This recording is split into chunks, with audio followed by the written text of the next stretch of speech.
Welcome, everybody, to the David Green Show, Real Talk Real Estate. We are continuing with our series of deals gone terrible that most other podcasts aren't going to talk about, but this is a very real part of real estate investing, part of the pun. Nobody wants to come on a podcast and talk about an L they took or a disaster they encountered, and so nobody hears about it. But I have a brave guest today. I'm joined by Christopher Lane, who did have a deal that went bad, just like I've had, and just like every other investor has had that they're not talking about. And he's different because he is going to talk about it. So, Chris, welcome to the show. Thank you. I'm happy to be here. Yeah. Now, fun fact, I believe that your wife's family lives close to me in Walnut Creek, California. I'm heading out there today for a real estate meetup when we get done recording. Oh, that's awesome. Yeah, my wife was born and raised in San Francisco, and they moved out to the East Bay after they had all their kids. Sweet, man. I'm glad to hear that. You got some family up this way. Maybe I'll bump into them at some point. I'd say if I go work out at a gym in the East Bay, 24 Hour Fitness or something, I probably have a 70 to 80% chance of some Bigger Pockets fan recognizing me while I'm working out and coming to say hi. I can imagine that. Yeah. I'm still waiting for you to get on the mats with me. Oh, God. Let's just say you've tapped me before we even get on the mats. Unless you want to give me a private lesson or something, I might be down for that. Oh, man. I'm super new. I love the adversity. Yeah. Where are you living now and where are you training? Right now, I live in Beverly, Massachusetts, and I train at Gracie Baja Peabody. Oh, sweet. Do I know the instructor there by chance? Professor Pato, also Professor Mario is one of the co-owners, but he runs the school in Portland, Maine. Gotcha. Okay. Not familiar with them, but we still may end up having some people in common. Let's hear about this deal that you've got. Sure. Tell me about when you first found it and how it was supposed to look when you were analyzing it and bought it. So I first found this on Redfin. I had already made a relationship with a really good realtor in the Detroit area. He's an Air Force veteran, someone really trustworthy, knows the area. He was born and raised there. This property that I was looking at is on Ferguson Street. It's a duplex, and I was able to get it for $70,000. At the time, it's all I could afford for a down payment to be able to put towards that. And if the rents would have justified the mortgage from just one of the units. So I ended up going through and purchasing it in November of 2021. And ever since then, there have been a litany of problems, from people stealing the mechanicals to squatters. Somebody actually used the first floor unit to house 6 pit bulls. We had to get those removed, and quite a few damages and a lot of cleaning. Just the cost of tuition. All right. So what were the numbers of this deal that you were looking at buying?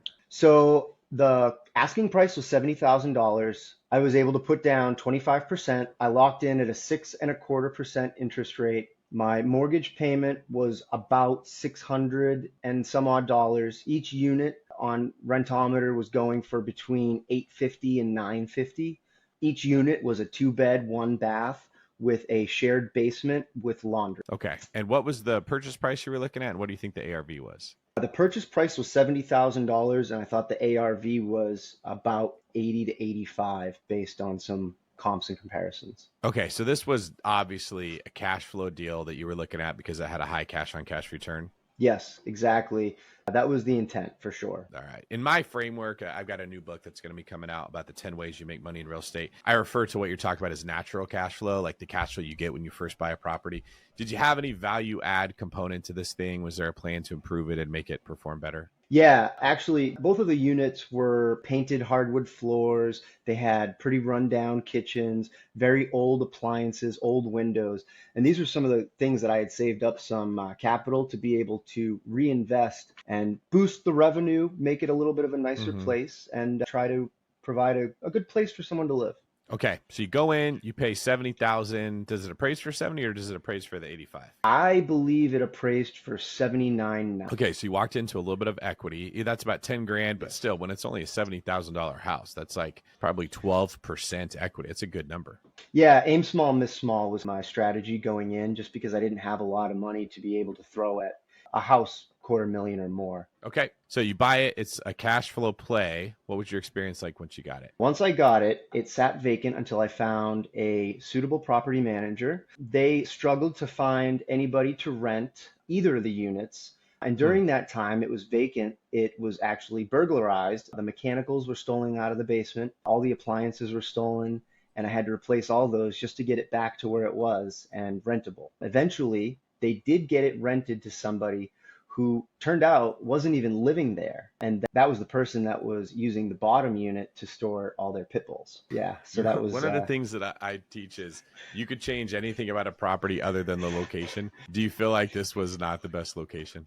one of the Bigger Pockets podcasts. Someone that was interviewed said the grass is always greener over the septic tank. And that couldn't be more true. I thought it would be a cash flowing deal. I walked in with equity. There's a lot of people in that market that are looking for solid housing. So I thought it would be a lot easier. But yeah, looking back, my next acquisitions after that were still in Detroit because the price is low. But I worked with my realtor. I paid a little bit more and I found much nicer neighborhoods and I haven't had as bad of issues. All right. So let's get back to this deal. How did you find the property manager that you ended up finding to try to find tenants to put in there? I found them through the Bigger Pockets forum, actually. They owned a company in the area. They reached out to some of the surrounding cities and they appeared like they had some systems in place that were able to deal with the issues of the local area. Okay. And it took them a while to find a tenant, you said, and during that time, stuff was stolen and things went wrong. Yeah, unfortunately, it was broken into and all the mechanicals were stolen. That cost about $12,000 after all was said and done for cleaning and window repair, as well as door locks and new mechanicals. All right. So this is the first set of adversity, it sounds like, because it sounds like it was a relatively smooth escrow. You found a property manager pretty quick. Yeah, that was pretty smooth. I closed inside of, I think, 24 days. It was pretty quick. I was very happy with the process. Now, what are you feeling when you're like, holy cow, someone just broke in and stole stuff out of my house? First of all, I was worried that this would be something that would ruin my journey in real estate. It would tap me out financially, it would tap me out emotionally, but I found a way to make it work. And I think the resilience in facing L after L with this property has been difficult, but I think it's part of the journey. All right. So the stuff is stolen. You have to go replace it. Who's the contractor that's going to go do this work and how'd you find them? So I had the property manager find a contractor to do this. They supervised the project and they got everything repaired, cleaned, and replaced. Property manager helped you out with them. Were you pretty happy with their services in this? Originally, I was until I shopped around a little bit after the fact, after I'd already agreed on a price with them, and I realized it was significantly higher than most of the local vendors around the area, especially if I had managed the project myself. Gotcha. Okay. So the plot thickens a little bit. All right. So how long did it take before you got tenants in this property? I believe it took between 4 and 6 months. I can't remember exactly, but it was a significant amount of time. Yeah. Okay. So that's not a small period of time at all. 4 to 6 months to try to get tenants in there. What happened when you find, and how many units are you trying to rent out total? This was 2. It was a duplex. Right, so both units were rent ready at this point, I was told. There we go. So upper unit and a lower unit. What were the rents when you finally got people in there? The rent, when I finally got somebody in the upper unit, was $850 a month. All right. And then you took a while before you got someone in the lower unit? Yeah, quite a long time. A year and a half. So what happened once you finally got somebody in that upper unit? Jeez, that's so long. That sucks. Yeah. Once we finally got somebody in the upper unit, things were going well. They were paying their rent on time. I was paying a reasonable water bill for that area. Wasn't any red flags initially. My property manager went by just to do a 6-month inspection, and they found that nobody was living in there. There was no furniture, but upon walking up the stairs, they heard 6 pit bulls in the bottom floor barking and scratching and biting and walking and trying to get out. Okay, so you thought you had a tenant and you had someone that rented your house to keep their pit bull. Yes, there were 6 of them, I'm told. And what were they doing with these pit bulls? Unfortunately, obviously they weren't taking good care of them, which kind of hurts my heart. I'm a dog lover, but one can only speculate. I don't know, but they certainly weren't living a good life. What do you think it was? Do you think it was like a dog breeding operation? Were they fighting dogs and they just needed a place to keep them? You think that they were selling them to other people, or they literally was like someone that couldn't keep dogs in their own house, so they found a cheap duplex to rent to keep their dogs in and someone went by to feed them? The way I see it is if they were fighting dogs, they would have fought each other quite a bit. So I feel like they were probably more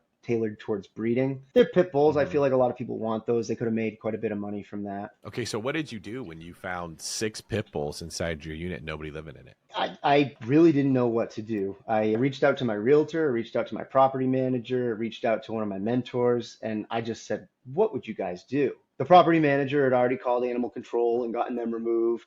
We evicted the renters that weren't really even there, but we Yeah, nullified the right. contract due to breach of contract. And it was over pretty quickly, but that brought me back to square one, where I have a duplex with nobody living in it. And I have a lot more repairs and cleaning that I need to do now. I want to ask about that. How much did it cost to get that place cleaned up and the dog smell removed and the damage fixed? So the repairs from the dogs was about 6,500, and the cleaner for both the top and the bottom was about $1,000, $500 per unit. Okay, and I'm assuming the tenant gave you none of that money. That just comes right out of your reserves. That came out of the reserves as well as the security deposit that they did. But I don't think your deposit was in close to 6,500 on a property. It was like what, 1,500 or 2 grand or so. No, so it was the first month plus 500. That was their policy with the property management company at the time. So it was 1350. Okay. Yeah, so that's not covering your 6,500. No, sir. Let's see. You go into this thing thinking you gained $10,000 of equity. You put about what, $10,000 into getting it ready to Yes, sir. occupy. Then it costs about 7 grand to replace the mechanicals that are stolen. So you feel like you're 17 in the hole. Add another 5 grand or so onto that for this issue with the dog. So you're about 22 grand in the hole, and you've still got 2 vacant units in the same property that took months before you could get someone to rent it out at all. What are you thinking at this point? I have a really good opportunity to either double down or cut my losses and find something else. But the thought of working from 9 a.m. to 5 p.m. every day and not getting to see my kids is scarier than anything that's happened to me on the real estate journey so far. Okay, so are you having thoughts of doubt? Are you wondering why you did this? Are you wishing you could get out of it? Have you thought about selling the house? What's your thought process here? So I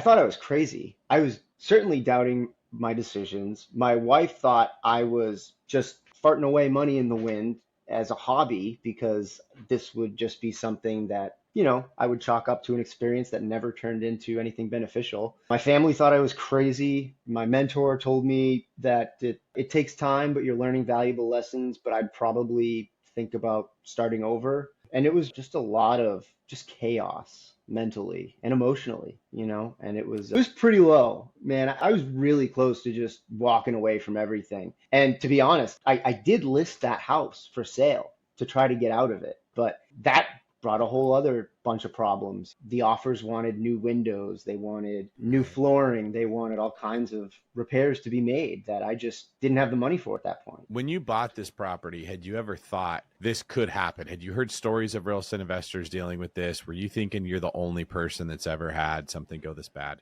I knew that there was a certain amount of risk that I would incur by doing this, especially in Detroit. Now, at the time, my risk appetite was much more than it is now. I was handsomely employed with the military, and I was able to really come up with the capital I needed to make these initial investments to be able to see some revenue in return. It was just quite a journey, for sure. Yeah. All right. So you're I don't think I answered blindsided. your question, sorry. This is a tough thing, right? You're dealing with a property that you bought. It goes bad. You didn't expect it to go bad. You're probably blaming yourself, thinking you're a bad investor. You're probably struggling with thoughts of like doubt. Am I really meant for this? All the people that I hear on the other podcasts are doing great. I have to imagine that's what you're feeling. It was nothing but doubt, worry, fear, and frankly questioning whether or not everything I had learned up to this point was being done and implemented correctly by my processes and my decisions. And so you're going to blame yourself. And with my experience, I'm hearing this story and I'm like, you planted a tree in bad soil. You just bought in a bad location.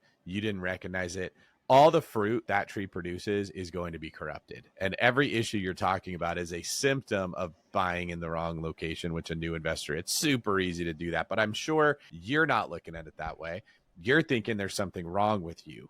And I just wanted to highlight that these emotions that you're going through, so many people listening are thinking, I thought I was the only one. I thought it was just me. I thought I was the one that sucked. I thought everybody else was good. But as a real estate broker, as a person that sits in my position, I see this literally every single day, all the time. And nobody wants to come out and talk about it. And here's what's crazy. This deal gets even worse. So you are told you need to put appliances into the downstairs unit in order to get that thing rented out, correct? Yes. Because at the time I was focusing on just one single unit, which was the downstairs unit, because I couldn't afford to refit both units. So we focused on the bottom unit. Okay, so you need to put new appliances, but the fear is they're going to go steal those too.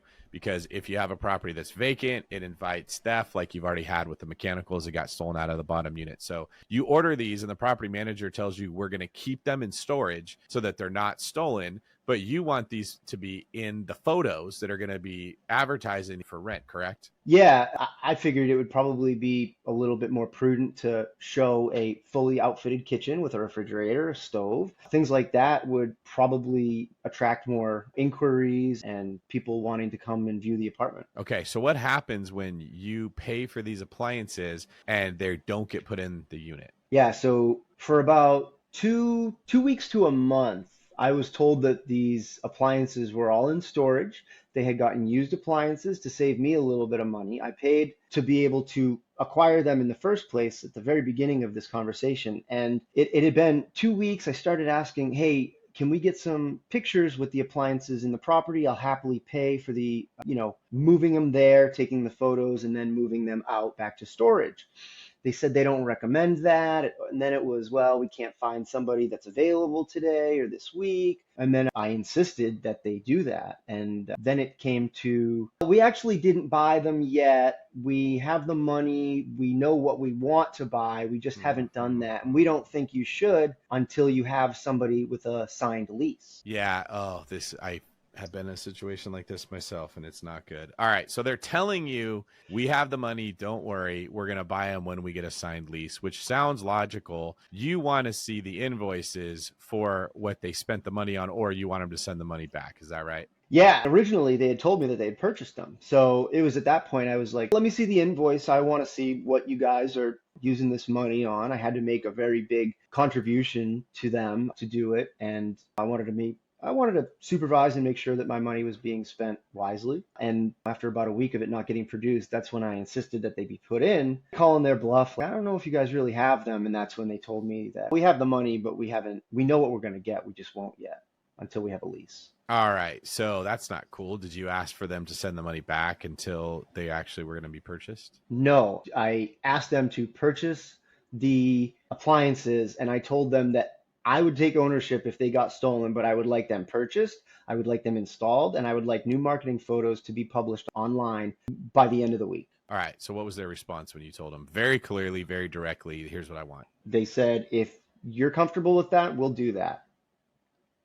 Okay. And what happened? Got done. Didn't hear from them after that. So they ghosted you. Yeah, I was ghosted. Pretty bad too. I via email, text, and I tried calling their office a couple of times too, and didn't even get their secretary. Okay, so now you've sent these people money. They have the right to lease your property. You have a contract with them, and they're not spending your money like they're supposed to be. And I understand that the story gets a little more nefarious. What did you find out that the money you had given them had been spent for? So I have a business advisor who has investment properties, and they worked with this particular property manager, and they advise, but also personally experienced that this company will take money from you, use it for a different property for a different owner that they are in arrears with. And then once someone else gives them money to do some kind of repair or purchase or whatever, then they'll be able to use it. They're one step behind or two steps behind just about every one of their owners. All right. So they're robbing Peter to pay Paul. You're in a bit of a property management Ponzi scheme right now as you're paying them money and they're using that money to do the repairs of other properties that they're managing because those people gave them money and they don't have that money anymore either. It was mind-boggling that anybody, first of all, would do that and still somehow be able to attract clients if that's their standard operating procedures. All right. So what do? I can't trust these people anymore. I got to cut ties. Yeah, I gave them the 30-day notice to release them from their management duties. It was difficult for me. I'm not really a confrontational person. I have a fiduciary responsibility to my family that, hey, this is our money that we're going to be using for something that's hopefully going to be beneficial for our family. I want it to be done. When I just leveled with them, I'm like, look, I don't trust you guys. I don't see any return at all. In fact, I'm in the hole at this point, well over $20,000 because of your lack of management. I need to go. So I left. And this is actually something I completely forgot to tell you in the email that I wrote you, is that while I was switching property managers, somebody had stolen and taken screenshots of the picture of the listing and posted it so that way they had the Zillow and Redfin and apartments.com address under them. So when I did finally change property managers, I couldn't even list that property for rent because somebody else had already claimed it as they were the owner. Okay. I had this scam happen to me too. So if I understand you correctly, somebody took the pictures that were being advertised, listed it for rent fictitiously, collected rent from someone that thought they were paying to move into that property, and they moved someone into your house even though they had no lease agreement and you were never getting the rent for it. Yeah, that's correct. Thankfully, nobody had ever moved in, but this scammer had collected application fees, had also collected a security deposit, I'm told as well by the investigators. Okay, this is just getting better. You're getting kicked in the balls every way you turn around. Like, what's going through your mind when you're at this stage of the process? At this point, it's really hard to verbalize how terrible I felt. My wife at this point is pregnant and we're about to have our first kid. Like, daycare's not cheap. She's going to be out of work for who knows how many months. It was at this point, like I was teetering on medical grade depression and borderline insanity, like to the point where I'm like, I don't even care anymore. Just here, fix it. I can't deal with this right now. Well, you got to be just checking out rough. mentally. Like the amount of anxiety that's going to create, a lot of pain that's going to put you in, the amount of doubt you're going to feel about yourself and your ability to make smart decisions. And maybe even more than anything, Chris, the lack of control that you feel at this point, that you can't turn this thing around. You're right. I have been taken advantage of. I've been lied to. It was a very bleak outlook. I remember logging on the computer and just getting halfway through an email before I realized I was just staring off into the distance, not even reading, because it was just bad news after bad news, bill after bill. And I'm just, right, like this is supposed to be worth it somewhere along the line. Maybe I'll get there. Maybe Well, that's I what you're won't, being but told by all of the people you hear talking about it. yeah, and I can relate to you, man. Yeah. I know exactly what those tough. feelings are like. And when you, especially as a man, but anybody isn't going to like this feeling, feel like you don't have control over your own destiny, that you're being betrayed by people, that nobody cares, that there's no one you can reach out to for help. You'd have to try to sell the property to get up from underneath it. Then that's locking in all these losses that you've already had. So part of you wants to fight to try to make some of that money back. If you're like, I'll just hold it for a long time, because your mind's going to tell you stuff like that, because it wants to get you out of that pain. I got to have some kind of hope. There's got to be a bright light somewhere. If I wait long enough, maybe it'll appreciate and I'll get some of that money back. Well, you can't collect any rent on it. And now the person that's supposed to be your advocate, your property management company, is literally stealing from you, and then they ghost you. Another person that's taking advantage of you. This is like, mentally, this can be so debilitating, and you still got to go to work every day, make a living doing your responsibilities normally. It's to say that I was distracted at work would be an understatement. And probably at the house too, probably with your kids, probably in your relationship. You don't feel like the best version of yourself showing up for your family. You're going to feel like, I can't do this. Now I'm stressed here. I don't want to dump all my problems on them, but I'm definitely not feeling like super dad right now. I feel like I'm just crawled in the house from getting kicked over and over. Yeah. There are days that I felt like I got put into a burlap sack or a barrel and thrown off Niagara Falls. It was terrible. It's just one after the other, man. I felt like a punching bag, like a human punching bag every single day. Okay, so you're in the freaking depths of despair here with this property that's an anchor that's just pulling you underneath. And you got rid of the property management company that was stealing from you, basically. What's your next step? So that's when I ended up finding a new property manager. This property manager had a pretty good reputation. They're also a national company. So they have, 15 to 20 different cities in many different states, coast to coast. So my assumption and my thought process was, you can't build something that big by being as bad as my last property manager. So I decided to contract them to represent me. All right. And how did that relationship start off? Actually, really good. I was assigned an individual property manager. I don't want to say like a concierge service, but it was really good. Me and this person had a very good rapport. He was very responsive. Personally, did monthly walkthroughs at the beginning and just really attentive to my needs, my desires. I gave my expectations and they were taking it seriously. I always try to be reasonable. I asked them, hey, this is what I've gone through in the past. These are my expectations going forward. Is that reasonable, or am I the one who's wrong here? And it was told that is perfectly reasonable. That's what we give to everybody else. You just probably had a bad property management company before, but you're with us now, so we'll right the ship and get on our merry way. All right, and they find you a tenant that pays $900. Is that for the upper unit or the lower? That was for the lower unit. Okay. Now, did that go? Was the tenant making their payments? Are you feeling like, hey, we maybe righted the ship here? At the time, it felt really good. It was finally getting a win. I wasn't able to pay the mortgage because all that money was going to backed debt from the previous property manager, but I was optimistic for the first time in a while. And then that turned sour too. How did that go south? There's always something. I guess they ended up stop paying their rent and they had to be evicted, if I remember correctly. And that only took probably 3 months for that to happen. But that was at the height of COVID. It was just a trend. Everybody just stopped paying rent and it was hard to get an eviction. Yeah. And they ended up staying for, I think, another 3 months before we finally got the sheriffs involved. And the property manager was basically saying, hey, we can't really help. Checkmate, bro. Like, there's not really much we can do. You know, yeah. And I made it pretty clear I can't. That's not an acceptable answer. Like, you guys must have lawyers, you must have resources. Why not do cash for keys? There are options out there. I just think you're not being creative enough. Now, who's telling you that? The property managers. Basically, that there's really not much that we can do right now. It's the middle of COVID. It's incredibly difficult to get evictions. And if you can, they are backlogged for quite some time. It was just a nightmare. Yeah. More of the same, okay. Right? Just a different flavor. Yep. So you get another tenant in there. You get a brief glimpse of hope.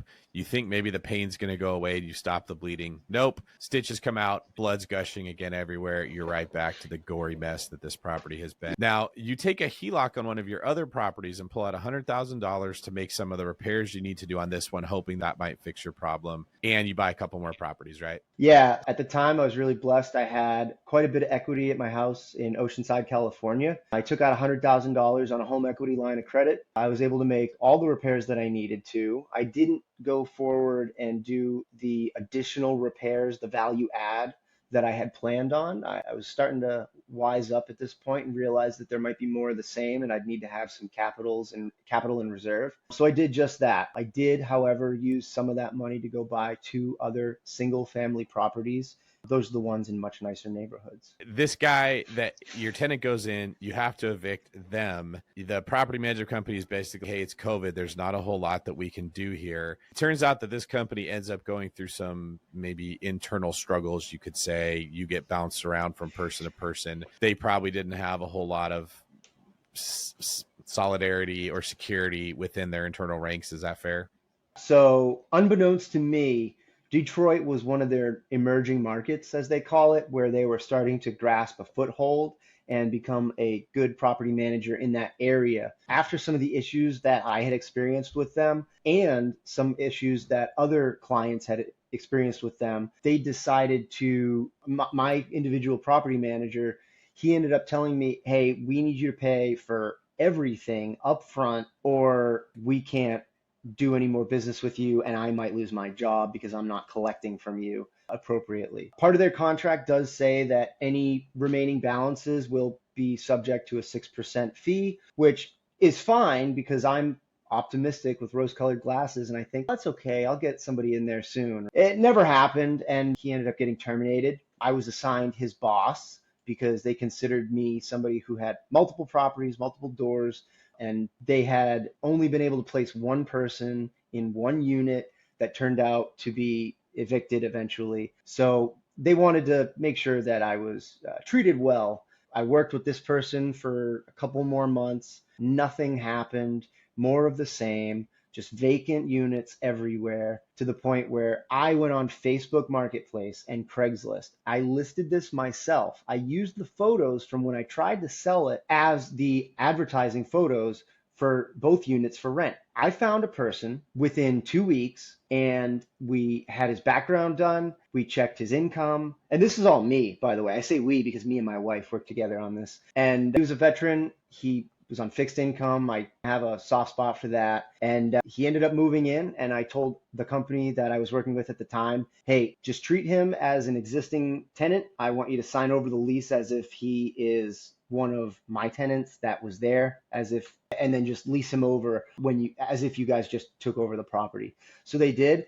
And to this day, that person is still there, hasn't missed a single payment, and has been very low maintenance. So you find your own tenant with your own marketing photos. 2 weeks in, you find someone that you like when it's been months of letting this company do it, as they continually reassure you over and over, give me more time, I'm working on it. It sounds like you had absolute snake oil salesmen that were just stringing you along, and you, being a good person, is trusting them, thinking they're the professionals, give them time. Can definitely relate to this. There's a special place in hell for these people that continually lie to keep their own situation better, not understanding the pain they're causing someone else. You get that person in there, you tell their boss, I found my own tenant. I don't know what's so hard about this for you guys, but it's a better tenant than you've been able to find. It's a veteran that's going to consistently pay rent. They fire the person that you've been talking to. Who knows? Maybe she wasn't doing a good job. Maybe she called them out and was like, you guys are a mess and you need to listen to me and change some of these things. But your now second relationship with the property management company is in super turmoil. And I think there's a lesson we can pull from this, that when you're buying in these crappy areas, it's not only the house is crappy and the tenants are crappy, but the people that you hire to assist you are often going to be just as dysfunctional. Was that your experience here? Yeah, the apple doesn't fall far from the tree, right? Where there's bad properties, there's going to be bad property managers. Where there's bad property managers, they're going to find bad contractors.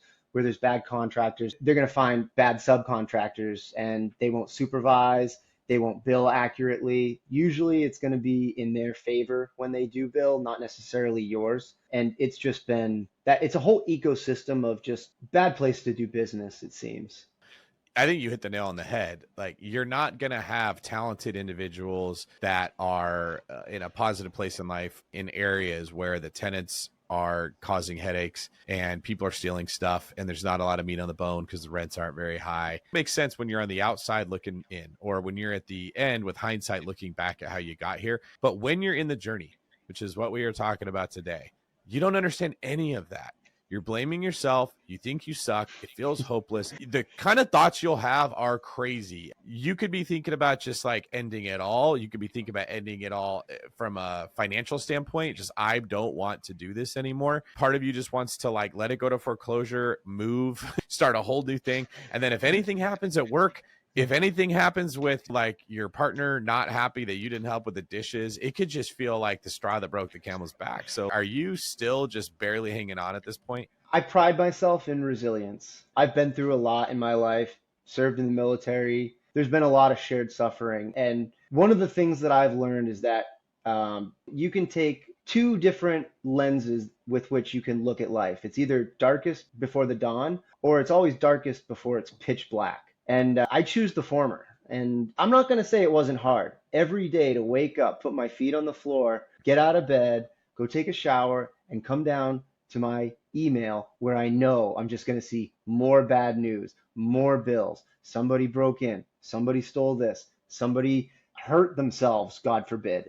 Every day I was coming down here, it was like the opposite of Christmas morning. It was just bad. Yeah, absolutely. Opposite of Christmas morning is a great way to put it. It is the Yeah. like the dark version of Christmas morning where everything is terrible and you don't see any hope. Yeah. So we're going to fast forward here in the interest of time, because we could do this Sure. all day long. It just keeps getting worse. But this property management company keeps some of your money, doesn't pay it back, tries to come up with BS reasons to not pay you, probably because they don't have it. And this is how they run their business. They make up lies to justify keeping their clients' money. They give you some peanuts to try to make you go away. You just say, whatever, I don't want to fight with these guys. Squatters move into the property that they let in there. You have to get a third person to come in, evict that squatter. Does it get stabilized with this third property manager? Yes. So to this day, I am with a property manager that is perfectly tailored for C and D class neighborhoods. They have systems in place for squatters. They have systems in place for evict. They have systems and they have ways to deal with contractors. They have layered approach to contractors where they have multiple that are not only on call, but that have business contracts with them. So they are prioritized for their owners' properties. And it's funny, this month, over just short of 3 years, I am able to see my first disbursement this month of $102.84. And I Sweetest am $102.84 any human being has ever seen in their life. it it only cost me about $200,000 to get it, but I'll take it. Yes, that's exactly right. You That know? needs to be like a check framed in your office, right? Under the Man Oh, Arena quote from Teddy Roosevelt. yeah, it's funny you say that because I actually took a college class on Teddy Roosevelt. And the Man in the Arena is one of the most powerful speeches that I use to bolster my optimism. I would rather be a loser than a guy who never tried. Hey, there it is. Yeah, that's awesome. It. Yeah, it's because you know what? The way I see it, it's life with money is like life in jujitsu or life in general, right? You don't lose. You either win or you learn. When you don't quit, that happens. But I really hope people can take some inspiration from this story, because while yours is probably more intense than most people's, this is not uncommon. It is just uncommon Yeah. to talk about it. Just like a great analogy would be if you looked at someone's Instagram and the type of angles and pictures that they're posting, and you compared it to their camera roll as an actual accurate reflection of what their life is like,